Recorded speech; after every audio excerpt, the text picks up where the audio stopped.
Lagyan muna natin to ng asin. Kumus-kumusin. Okay na siya guys. So gagamit lang tayo ng grilling pan para meron pa rin siyang smoky flavor kahit na gas stove lang yung gamit natin. At balik ta rin to. Check nyo na lang. Ayan. Pagka medyo ganyan na, okay na yan. So okay na to. Hindi naman kailangan lutong-luto. Lagyan na natin yung kadyos. Tubig.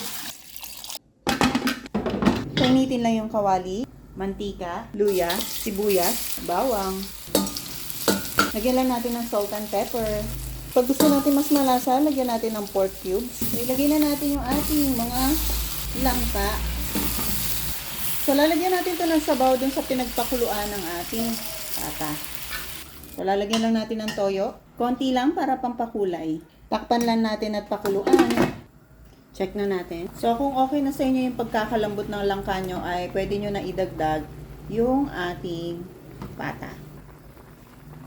Pata ng baboy pala, hindi yung pata natin. Tingnan nyo naman yung taba. Ayan. Lalagyan na natin ng pampaasim dahil wala tayong batuan. Itong gagamitin natin. Sa asim, tansyahin nyo na lang.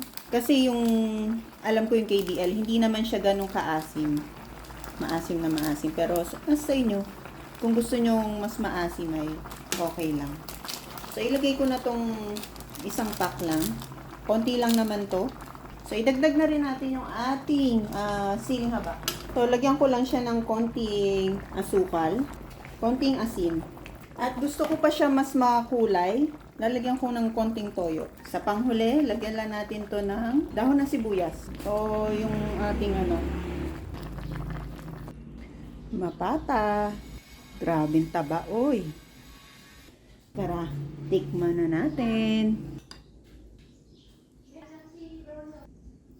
Namit,